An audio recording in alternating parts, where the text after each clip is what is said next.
Thanks for the warm introduction.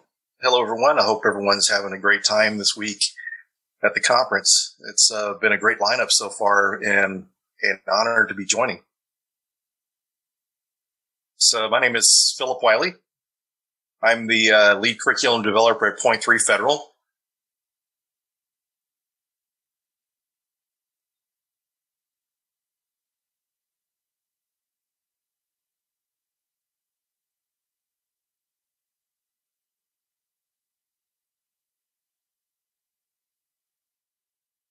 So, as I said, I'm the lead curriculum developer at Point3 Federal, adjunct professor at Dallas College. I teach ethical hacking and application security. I'm also the founder of the Pwn School Project, which is a educational meetup that meets twice a month. And we also have our content available on YouTube for past conferences. So feel free to check us out there. I'm also a freelance pentester and red teamer, and I'm the author of the Pentester Blueprint, which is a book on becoming a pentester. So, overview of my talk. I'm going to cover my offensive security career path. What is offensive security? Offensive security domains, red team intro, red team tools, red team blueprint, and resources. So we'll get down to even telling you what to do if you want to become a red teamer. So my offensive security career path started as a system administrator. Did that for a little over 6 years, moved into network security, and then a year and a half into that, we had a new CISO come into the company, and he moved me over to a newly formed application security team, and that's where I learned about pen testing. So in 2012, our company did away with the mortgage division where I worked. And so I got a new job. I went to work consulting as a penetration tester. So that's where I got my start. I worked as a consultant for the first 5 years of my career. And then I went into working for companies, got tired of all the travel. So went to work internally as a pen tester for companies and then eventually a red teamer for a large global consumer products company. So what is offensive security? Offensive security is assessing the security of a target using adversary techniques and procedures, or TTPs, as is commonly referred to. This is commonly known as ethical hacking. The offensive security domains, we've got really two main domains here, but the pen testing domain kind of breaks it down a little further to show all the other targets that can be tested using offensive security or pen testing. So you have networks, applications, cloud, social engineering, physical security, hardware, and this includes like IoT and medical devices and vehicles. And the second domain is red teaming. So we're going to go into the differences between red teaming and your traditional pen testing, give you an overview of the different areas of offensive security. So red team doesn't equal pen testing. Over the years, it's been generalized. People refer to the defense as blue team and the offense is red team, but it's really a little more detailed than that, the red teaming. So the terms are used interchangeably, and there's a distinct difference between red teaming and pen testing. So commonalities. So red team and pen testing, you see they both use exploitation, social engineering, phishing, which is part of social engineering, and physical security exploitation. These techniques can be used in either one. So the differences. So you see the differences here. Red team, you have threat actor emulation, detection avoidance, and a less restrictive scope, meaning that most cases social engineering is in scope. A lot of pen tests don't include social engineering. So it's more of a what they refer to as an open scope pen test, meaning that, as mentioned, other things it's less restrictive and more things are in scope like social engineering and physical building assessments are contained in that. Before PCI and some of the other compliance regulations, pen tests were more open scope. And now because of compliance, companies focus more on their products or environments being compliant with different rules and laws. This is where we kind of got away from that. So you kind of need that. And that's why companies are starting to get back to that. So pen testing, no threat actor emulation, you're using the tools and techniques, but you're not trying to avoid detection. And it's more restrictive and it's vulnerability focused. So with a pen test, you're trying to find every exploitable vulnerability. With a red team engagement, you're trying to find the vulnerabilities that can be exploited to cause a breach. So simulate what a real threat actor would do. So tool commonalities. So you see the tools are pretty common here. You have Linux platforms, Windows platforms, Linux-based tools, Windows-based tools to do your attacking with. And you have Metasploit on both of these. Vulnerability scanners under pen testing because you've got a limited amount of time to get your testing done. You're not trying to avoid being detected. So you use vulnerability scanners. In red team operations, you're avoiding vulnerability scanners because you don't want to be detected. They both use malware and exploits, and they both use command and control, although there is a bigger focus on command and control in your red teaming. And with the red teaming, there's also, you'll see more custom malware and exploits compared to a pen test. So red team intro, scenario-based security assessment simulating threat actors and even simulating specific advanced persistent threats or APTs. The goal of a red team operation is to simulate real-world breaches. Not only is the operator testing the security of the technology, they are testing the people and the processes. A good quote here from the founder of Dallas Hackers Association, the red team tests the blue team. So you're not only testing the security, you're testing the response time of the incident response people. You're testing the technology to see, beyond if it's vulnerable, are you being detected? So these are important factors in a red team operation. So red team operations take more time to plan and perform than pen tests. Red team operations rely heavily on OSINT, open source intelligence, to enumerate information on target technologies employees. Employees are leveraged through social engineering and phishing to gain an initial foothold in the target environment. So your red team operator, like a malicious actor, is going through social media, LinkedIn, trying to collect information on people within that company, even the company website to target. They'll send them like a malicious email with a payload, and if the victim clicks on the payload, then the attacker or the red team operator gets access to that environment. So that's typically where the initial foothold comes from. So detection avoidance is very important. To be successful in red team operations, we're impersonating threat agents, so this is very important.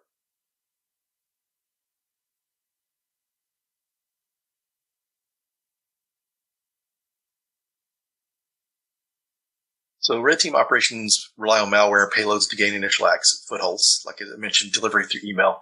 Evasion and obfuscation is very important for malware success.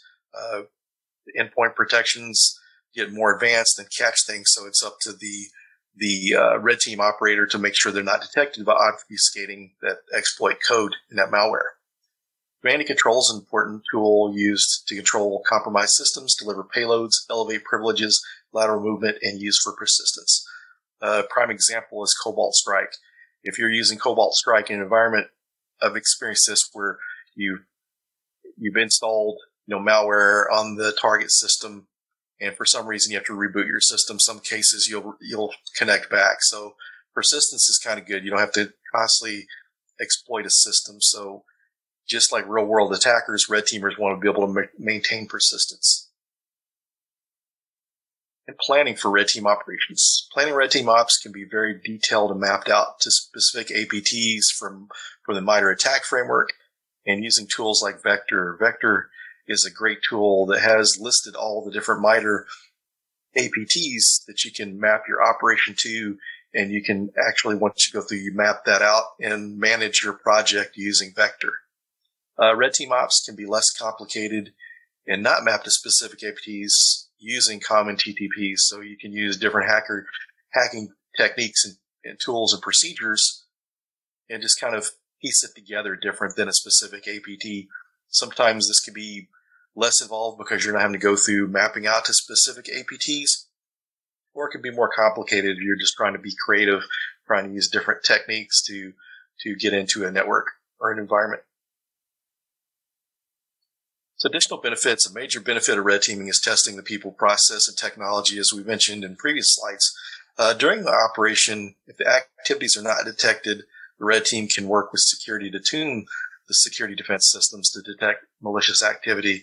And this can be extended to purple teaming. So purple teaming is where the defense and offense work together to see if certain things are being detected, trying to run malware, different types of scripts, and seeing if the endpoint protection and the defenders are able to detect them. And this is a good way to get your security mature in a quick fashion. Doing your vulnerability scans each month or every few weeks, doing your pen tests, it's kind of hard to cover a lot of pen tests very quickly, but with red teaming, you can go through and be able to see if certain types of techniques can be detected and tools so they can be blocked. So this is a really great way to knock certain things out of the tool set of an attacker. So making sure that, PowerShell cannot be, ran by someone that's not an administrator on a desktop, making sure certain tools cannot be ran by an attacker during these purple team exercises. But becoming a red team operator. So, popular thing about my talks, this in the Pentester Blueprint, is that people are interested in what it takes to do a certain type of role. And to become a red team operator, you need to build the base. So you got your two columns here, your technology basics, your pen testing, hacking, and programming and scripting. So these first two are really important and must-haves. So your networking, your operating systems, and Active Directory. Active Directory is very popular because most of your enterprise environments are running Microsoft products, and they're using Active Directory for authentication and access controls. So that's a big target. So if you get enterprise admin or domain admin, then you get a lot of access to different resources in the environment. So that's a big target for red team operators and malicious actors alike. Operating systems, you need to understand operating systems from a sysadmin level and be able to understand networking. So once you have those technology basics down, you have to understand hacking. So you need to learn how to hack using different tools and techniques. And also programming and scripting. Scripting is something you need to at least be able to modify scripts and ideally be able to create your own scripts and even write some of your own code. Some popular scripting tools are Python and PowerShell. And then your popular programming languages that are good for offensive security is Golang, C#, C, and assembly. Golang is a nice one because it's portable. You can compile on one system and install on another, so it doesn't have to be a like system. You can compile in Go on a MacBook Pro to run on Windows or Linux, and vice versa. So it's nice to be able to compile your code, not have to install certain operating systems to do that. So we do that a lot as attackers. If you upload code to a system and it's Linux, then you're having to compile it on that system. So Go, you can compile that ahead of time and then upload it and not have to compile on the system. So red team focus skills. So malware and exploit development, be able to obfuscate and evade endpoint protection. So as you're working with this, is not only, development, this is some of the modifications. So there could be different exploits and malware you're working with. It's something you wrote previously or some other tools that you're using that someone else has written. You need to be able to go in and make sure to obfuscate that code to make sure it runs on your endpoints to avoid detection. So that's, as we mentioned before, going undetected is very important. And so Active Directory exploitation. So we mentioned this in the hacking skills, but this is even a bigger deal in red teaming. Command and control. As we mentioned before, this is a good way to deliver your exploits, getting those payloads to the endpoints, maintaining persistence, doing lateral movement. It just makes things a lot smoother and efficient for a red team operator compared to life before C2. And then phishing, social engineering, and physical security exploitation are great skills to have. So becoming a red team operator continued. So the learning paths here. So we've got the learning path for becoming a pen tester and for red team skills. So you have to have the pen testing skills to be a red teamer. It's an extension or a specialization for pen testing. So people will work in pen testing for a while, or they can even do red teaming at the same time, but you need the pen testing skills. So courses like the OSCP course, Hack the Box, Try Hack Me are good environments to practice your hacking skills, to learn how to hack. OSCP, whenever I first became a pen tester, I knew how to run vulnerability scanners and knew Linux and the technologies and knew some tools, but I didn't know how to hack. So I had to take the OSCP to learn how to hack. And so social engineering is important as well. And this could be your phishing emails to you're actually vishing where you're calling someone on a phone to get them to connect to a malicious site that you can collect information from them, like their credentials. And so for red teaming skills, Pentester Academy, the Red Team Labs is a great place. eLearn Security, Penetration Testing Extreme. It's labeled Penetration Testing Extreme, but it is a red team course. Hack the Box Pro by Rostamouse, and also 0 Point Security, Red Team Ops, which is created by Rostamouse. This was something he started after the successfulness of Hack the Box Pro. And I'm currently going through that course. I really highly recommend it. They have an environment in place. You send emails to the clients, try to get them to click on it so you get your initial foothold into the system. And so certifications. So for pen testing, you have the offensive security certifications, the OSCP, OSCE, OSWE, and you have the SANS certs, the GPen, the GXPN, and the GWAPT cert. And eLearn Security, you have your professional pen tester certification, the Pentester Extreme, and their web app pen testing course, which is a good one to have those web app pen testing skills for red teaming. If you come in contact with any web servers or anything running HTTP, it's important to have those skills. So 0 Point Security, their certified red team operator cert is a good one. That right now is very popular and was hard to get on the list. They expanded the capacity of their training environment, so it's a little easier to get signed up now for that. Pentester Academy, as we mentioned, the certified red team expert. That's a certification out there that's an option. All of Pentester Academy stuff is really good, so it's a good place to start learning pen testing and advance to Active Directory attacks as well as red teaming.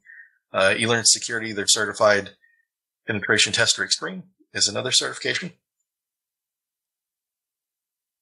And resources. So when you're planning your APTs, MITRE and Vector are good resources.